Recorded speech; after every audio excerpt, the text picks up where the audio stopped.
नमस्ते, मैं डॉक्टर अंशिता सिंह राठौर। नवरात्र चालू हैं और इन फेस्टिवल्स के दौरान त्यौहार आने के साथ साथ एक अजीब सी समस्या हम देखते हैं।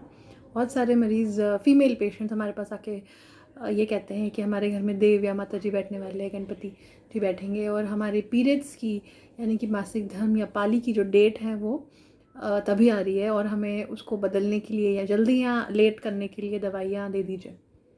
और नॉर्मली मैं उन्हें काफ़ी लंबा लेक्चर देती हूँ, सो वही मैं आज वीडियो में रिकॉर्ड कर रही हूँ। पहली बात तो ये है कि होम्योपैथी में मैं होम्योपैथ हूँ। होम्योपैथी में तो ऐसी कोई दवा नहीं है जो आपके नेचुरल स्वाभाविक जो प्रोसेस है, साइकिल है, उसको डिस्टर्ब कर दे, आगे या पीछे कर दे। ऐसी कोई दवा है नहीं होम्योपैथी में, क्योंकि वो नेचुरल मेडिसिन है। एलोपैथी में ऐसी हॉर्मोन्स की गोलियाँ आती हैं, लेकिन सभी डॉक्टर्स जो किसी भी पैथी के हों, एलोपैथ होम्योपैथ, उनका एक ही मत है कि दवाइयाँ आपके लिए सेफ़ नहीं है और जितना हो सके वो दवाई को अवॉइड कर सकते हैं, अवॉइड कीजिए। वो डॉक्टर्स खुद कभी नहीं लिख के देते हैं अनलेस पेशेंट मांगे या इंसिस्ट करे, और पेशेंट इंसिस्ट करते हैं। ज़्यादातर लोगों का ये कहना होता है कि मदर इन लॉ ने बोला है, घर के मेंबर्स ने बोला है। तो मेरा ये कहना है कि आप उनसे पूछिए कि आज से 50 साल पहले, 40 साल पहले, जब तक ये गोलियाँ अवेलेबल नहीं थी, तब पूजा कैसे होती थी? तब आपके घर में देवताओं की पूजा होती थी, देवियों की पूजा होती थी, तो कैसे होती थी? कौन करता था? अगर पीरियड आ गया है घर में, जो भी फीमेल्स हैं उनको, तो बाकी लोग नहीं कर सकते? पहले कैसे होता था ये? वैसे कर लीजिए। पर अपने फैमिली मेम्बर्स को गोलियाँ खाने के लिए, इस तरह की गोलियाँ जो हार्मफुल है, जिनके साइड इफ़ेक्ट्स हैं और उसके साइड इफ़ेक्ट्स लंबे समय तक भी रहते हैं कई बार।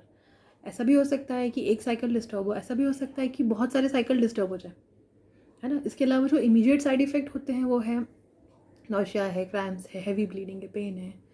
ये सब आपके फैमिली मेम्बर्स को झेलना पड़ेगा। तो फिर नेचुरल साइकिल्स को हम क्यों डिस्टर्ब करें? भगवान ने तो ऐसा नहीं, किसी ग्रंथ में ऐसा नहीं लिखा है। अगर आप उस समय पूजा नहीं कर सकते तो मत करिए, दूर से जो हाथ जोड़ लीजिए, है ना? श्रद्धा, भक्ति, ये सब फीलिंग्स आपके मन में होनी चाहिए। और जहाँ तक घर के काम का है, तो घर के लोग मिलजुल के काम कर सकते हैं।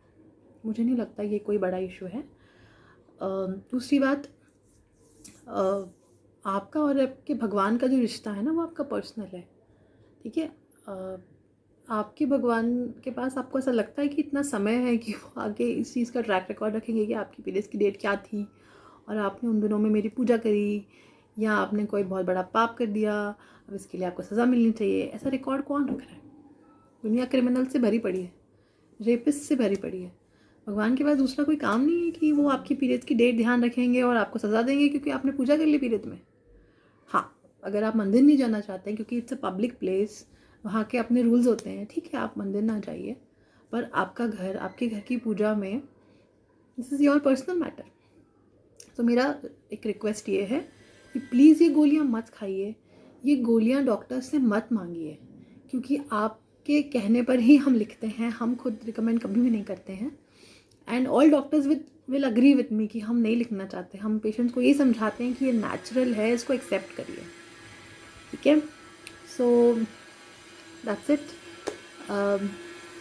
Thank you.